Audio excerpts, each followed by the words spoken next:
Hey everybody, it's Everett with Ohio for Freedom. In this video, you're going to be asked to make a choice.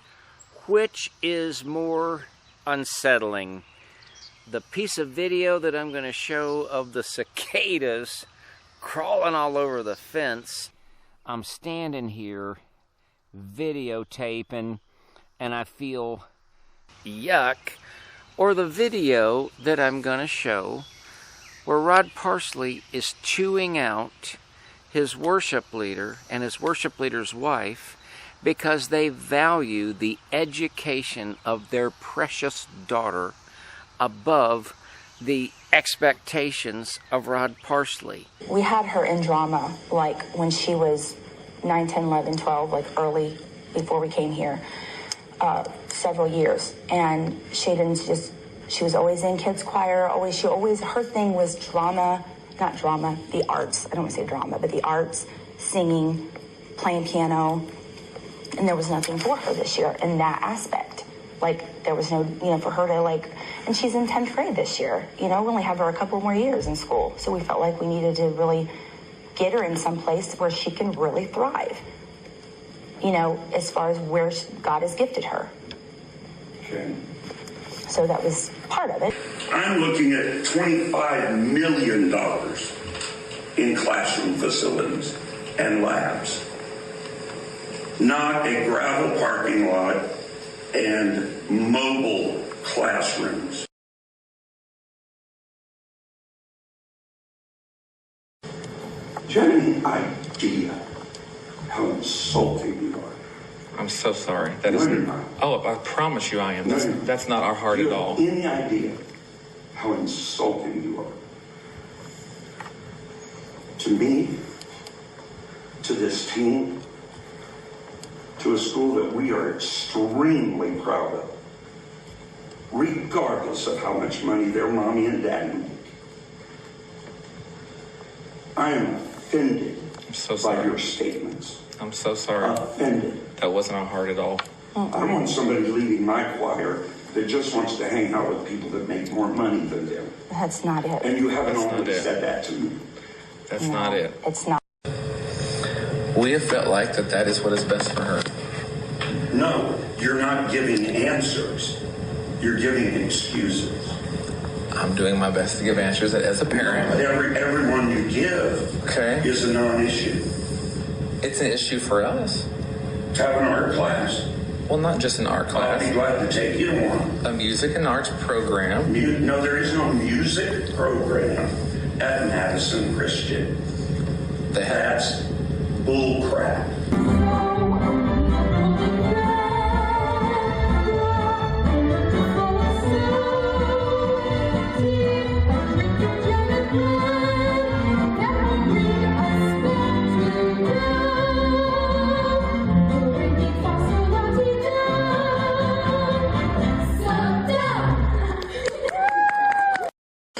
Pastor, I don't feel like I'm going to say anything that's going to be productive or help move it forward. Culture. Go ahead. Tell me about culture. I don't have anything else to say. Miller Calvin. I don't have anything else to say. Well, that's convenient. It's trying to be respectful of you and everyone's time. If you want to take Shaden out of this school, give up your position there behind. That's your choice. But you're not going to, bless God, sit here and tell me it's that school's fault. So if she doesn't go to that school, then I can't be a part of this ministry. You were told that the day you came here. No, sir. No, sir. I was not told that, and that is not in our contract. Oh, we're going to go to contracts. Sir, I'm saying if it's that important, contracts to me. if it's that important, it should be in writing so we can know these things. Up until this point, they were the golden children. They had seen people done wrong. My dad's predecessor, he had seen what she had been through.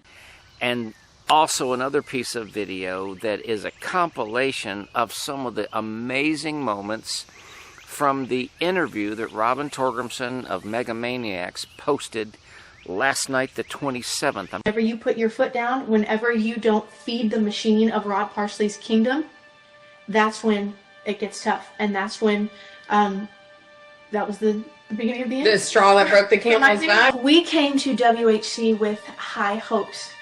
There was a student right in front of me who pulled out a bottle of pure marijuana, filled up the whole entire classroom. Students together in classrooms, under the bleachers, in restrooms during class. They were sent to go get her beer, and they came back, brought her the beer, and it was the wrong kind. So she slammed it against the wall and said, "No, go get me the right kind." And this isn't high school years. This isn't high school. This isn't college. This is recent footage of her doing cocaine. Oh, I've seen that video. But there's a whole world of people who think that Ashton is the main problem of WHC. It's the daughter, but everything comes from the head. It's the father, but she had to learn from somewhere. So it's not just Ashton, it's also her dad. So for that world of people, it's not just the daughter who's causing problems and is some crazy rebellious daughter. It's also the dad, because he knows about it and he completely disregards her. Well, and Joni too. These are people that are 2 times her age, but she's talking to them like they're 3-year-olds, saying, "You all are required to be there at every single chapel. I'm a student pastor and I'm not there. Where I am is none of your business." PRP was the one who gave the directive that she's not allowed to sing on the platform. My dad was standing right there and PRP walked up to her and said, "Why aren't you singing up there?" Because PRP would say all the time how awful the singers were, how there wasn't an alto who could sing, a soprano, nobody could carry a tune. I saw time and time again my dad get yelled at behind the scenes, in front of the camera, and on platform. I saw him get yelled at, and that's hard as a daughter to see your dad get yelled at. See, I saw my dad be in such survival mode that like all creativity was kind of put a kibosh on. Yeah. Imagine going to a church where the pastor is having such a temper tantrum that you have to cut the live feed. Your first episode, The Smoking Gun. My dad was there for that. He was in that meeting. He was in that meeting. Where Rod shot the gun off. And when you leave or you're fired as they drive past your house, my dad was sitting in meetings when Valor students were completely villainized for getting in a relationship. I personally was the one who, when someone would send in a $500,000 check and they get a thank you letter signed by ROD Parsley, I was the one signing it with the machine. People would be literally a nervous wreck, pulling over on the side of the road to get sick because they were so scared to what they were walking into. Do you have any idea how insulting you are? I'm so sorry. That is. You're not. Oh, I promise you I am. That's not our heart. So that was a few highlights. You really want to go and see this interview. It is just off the chart. It needs to go viral, but it actually already is going viral. And why anyone would darken the door at World Harvest Church, and why anyone would show up at Dominion camp meeting. Just remember, the guy on the video, that's the guy heading up Dominion camp meeting. But finally, with no further ado, here's the Cicadas tape, and I feel one fall down on my back. Yuck. Yuck. Now, in my opinion, those cicadas are gross. Disgusting. There's nothing we can do about it here in Cincinnati. Now, they live a very boring life. They sleep under the dirt for 17 years. They come out and fly around for a day or two, land somewhere, and move a little bit and die and leave a big mess behind. But here's the thing.